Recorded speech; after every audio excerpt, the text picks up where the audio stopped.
नमस्कार, मैं हूं रंजीत झा। मोदी सरकार और चुनाव आयोग के गलत फैसले के खिलाफ सुप्रीम कोर्ट आर या पार के मूड में नजर आ रहा है।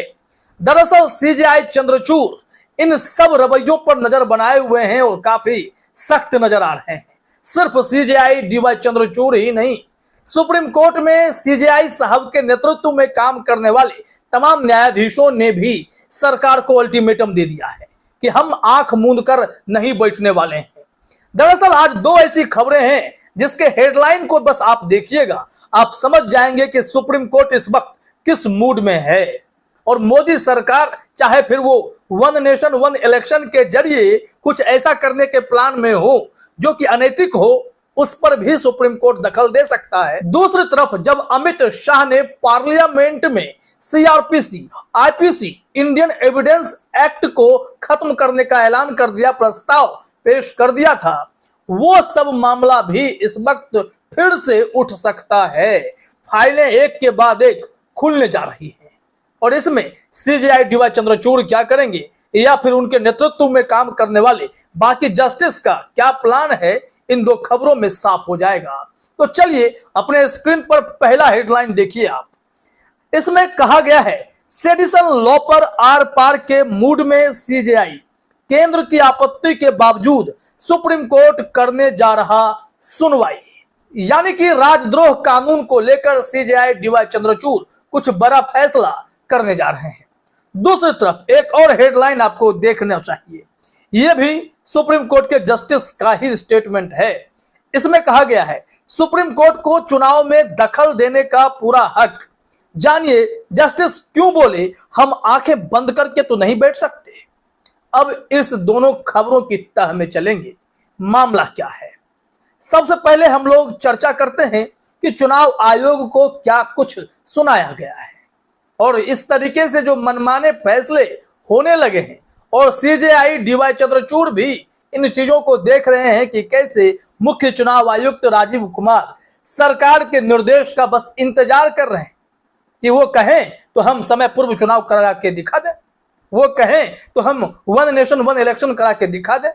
लेकिन इससे लोकतंत्र की मजबूती पर कितना असर पड़ेगा वो क्या सीईसी साहब सोच रहे हैं। स्वायत्त संस्था है, उनके पास भी अधिकार है कि चुनाव के मामले में कोई ऐसा फैसला ले लें जिसके बाद सरकारें भी परेशान हो उठें कि वो जो अपनी मनमानी करना चाहती हैं चुनाव आयोग उसमें दखल दे सकता है। अब जरा आइए खबर में चलते हैं, क्या जानकारी है। सुप्रीम कोर्ट ने कहा कि उसे चुनावी प्रक्रिया में दखल देने का पूरा हक है। एक मामले की सुनवाई के दौरान अदालत ने कहा कि आमतौर पर माना जाता है कि शीर्ष कोर्ट चुनाव या उससे जुड़ी प्रक्रिया में दखल नहीं देती, लेकिन यह अंतिम सत्य नहीं है। कोर्ट ने बताया कि दखल कब हो सकता है और ये जो बताएं जस्टिस विक्रम नाथ हैं और जस्टिस एहसानुद्दीन हैं। जरा देखिए अपने स्क्रीन पर क्या कुछ कहा गया है।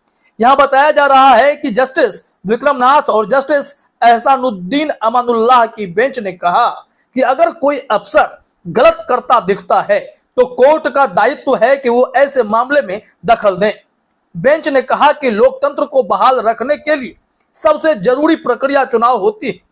चुनाव के जरिए ही जनप्रतिनिधि चुने जाते हैं, उनके जरिए एक सरकार बनती है जो देश या किसी सूबे को चलाती है।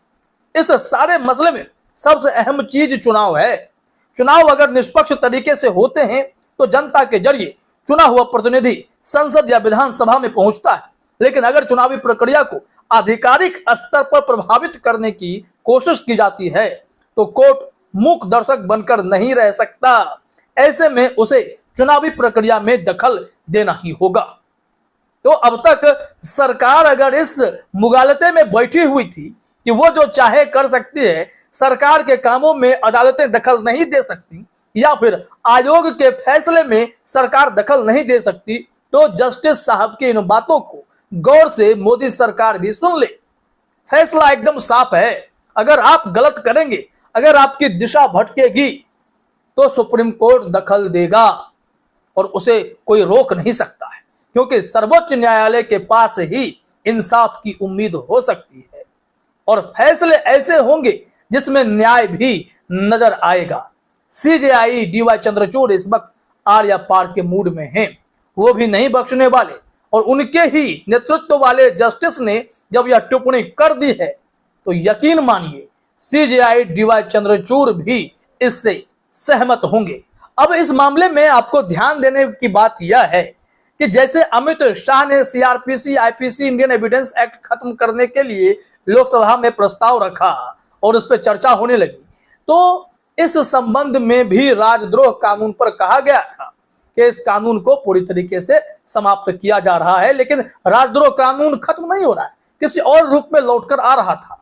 और अब यह मामला सीजेआई डीवाई चंद्रचूड़ के पास है। वो कब से इस इंतजार में बैठे हैं कि राजद्रोह कानून पर हम कोई ठोस सुनवाई कर दें, और इस केस को वो केदारनाथ बुलाते हैं कि केदारनाथ को तैयार रखो, फाइल खोलेंगे, बहस चलेगी।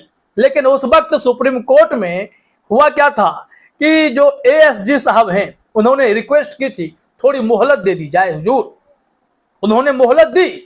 लेकिन अब एक बार फिर से सीजेआई डीवाई चंद्रचूड़ आर या पार के मूड में आ गए हैं और वो चाहते हैं कि इस मामले में सुनवाई हो, फाइल खुलकर रहेगी। तो आइए उस रिपोर्ट को भी देखते हैं कि डीवाई चंद्रचूड़ क्या चाह रहे हैं। जनसत्ता ने बहुत ही दिलचस्प तरीके से इस रिपोर्ट को प्रकाशित किया है, जरा अपने स्क्रीन पर देखिए, आपको भी मजा आएगा। वाकया 1 मई का है। सीजेआई डीवाई चंद्रचूड़ आईपीसी के सेक्शन 124A को खत्म करने के लिए पूरा मन बनाकर सुप्रीम कोर्ट में बैठे थे। उन्होंने स्टाफ से कहा कि केदारनाथ को तैयार रखो, यानी देशद्रोह कानून पर 5 जजों की बेंच के फैसले से जुड़ा केस, इसे हम और बड़ी बेंच के पास भेजेंगे जिससे वो फैसला बेअसर हो जाए। लेकिन अटॉर्नी जनरल आर वेंकट रमनी ने जब कहा कि इस कानून पर सरकार फिर से विचार कर रही है, आप कुछ मोहलत दीजिए, सीजेआई चंद्रचूड़ ने उनके आश्वासन पर अपना मन बदला और फिर अगस्त में सुनवाई की तारीख दे दी। अब अगस्त बीत चुका, सितंबर चल रहा है।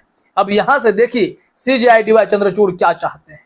यहां पर बताया जा रहा है कि हालांकि उसके बाद केंद्र ने 11 अगस्त को एक बड़े कदम के तहत हुए आईपीसी, सीआरपीसी और भारतीय साक्ष्य अधिनियम की जगह लेने के लिए लोकसभा में 3 नए विधेयक पेश किए थे। उस दौरान कहा गया था कि राजद्रोह कानून को पूरी तरह समाप्त किया जा रहा है, लेकिन सुप्रीम कोर्ट केंद्र के बात से इत्तेफाक नहीं रखता। यही वजह है कि राजद्रोह कानून पर सीजेआई चंद्रचूड़ की अगुवाई वाली बेंच खुद सुनवाई करने जा रही है और 12 सितंबर के लिए यह केस लिस्टेड है, यानी कि 12 तारीख को इस मामले में बड़ी सुनवाई होने वाली है। जरा देखिए अपने स्क्रीन पर क्या डिटेल है। सुप्रीम कोर्ट की वेबसाइट पर 12 सितंबर के लिए अपलोड किए गए केसों की लिस्ट के अनुसार आईपीसी की धारा 124A राजद्रोह की वैधता को चुनौती देने वाली याचिकाएं सीजेआई डीवाई चंद्रचूड़, जस्टिस जेबी पारदीवाला व जस्टिस मनोज मिश्रा की बेंच के समक्ष सुनवाई के लिए आएगी। यानी कि सुप्रीम कोर्ट के न्यायाधीश महोदय इस वक्त सरकार को आईना दिखाने के मूड में आ गए। वो उन्हें बताना चाहते हैं कि न्यायपालिका की शक्ति कितनी है। न्यायपालिका गलत होते नहीं देख सकती। अगर सरकारें गलत कर रही हों या फिर चुनाव आयोग की तरफ से कुछ मनमाने ढंग के फैसले आ रहे हो तो उस मामले में बड़ी कार्रवाई की जा सकती है, उनके फैसलों पर रोक लगाई जा सकती है। सुप्रीम कोर्ट का एक आदेश काफी होगा। हालांकि इस वक्त सरकार नए पैंतरेबाजी करती है। सरकार का पैंतरा यह होता है कि वो सीधे तौर पर सुप्रीम कोर्ट के आदेश को पलटने के लिए अध्यादेश ले आती है और ऐसे में सुप्रीम कोर्ट का फैसला जो है वो फिर धरा का धरा रह जाता है। ऐसी परिस्थिति में सुप्रीम कोर्ट क्या करेगा यह देखने वाली बात होती। अब तो ईडी चीफ संजय मिश्रा का भी कार्यकाल खत्म होने वाला है। यहां सरकार क्या करेगी? अब समय कितना बचा है? अब तक नए ईडी चीफ का ऐलान नहीं हुआ है। ध्यान रहे सरकार G20 में व्यस्त है, कहीं यही हवाला देकर केस को और ना लंबा बढ़ा दिया जाए। 15 सितंबर आने वाला है, ध्यान रखिएगा। नया ईडी चीफ कौन होगा इस पर नजर बनेगी। इसी से आपको लग जाएगा कि सरकार परवाह नहीं करती कि सुप्रीम कोर्ट क्या आदेश दे रहा है, उनके फैसले क्या आ रहे हैं। नहीं तो अब तक बड़े बड़े निर्णय ले लिए जाते अगर मोदी सरकार सुप्रीम कोर्ट के निर्देश को मानती तो। लेकिन यहां ऐसा प्रतीत नहीं होता है। सरकार अपनी गाड़ी अलग दिशा में चलाना चाहती है और उनके रास्ते में जो भी दखल देगा सबको किनारे करना चाहती है, सबको किनारे लगाना चाहती है। तभी तो चुनाव आयुक्तों की नियुक्ति के लिए जो कमेटी हुआ करती थी उसमें से सीजेआई डी वाई चंद्रचूड़ को बाहर कर दिया गया। तो इस तरीके से सरकार तो मनमाने फैसले लेती है। और जब सुप्रीम कोर्ट ने यह कह दिया कि अगर कोई गलत करेगा, चाहे फिर वो चुनाव आयोग क्यों ना हो, हम चुनाव प्रक्रिया में भी दखल देंगे। ये सुप्रीम कोर्ट का काम है कि अगर कहीं गलत होगा तो न्याय हम करेंगे। अब देखिए कि आने वाले समय में क्या होता है। सरकार के मनमाने फैसले आगे बढ़ते रहते हैं या फिर सुप्रीम कोर्ट के आदेश का बड़ा असर इस देश की सियासत पर पड़ सकता है। फिलहाल इस वीडियो में इतना ही। आप सभी का हमसे जुड़ने के लिए बहुत बहुत धन्यवाद।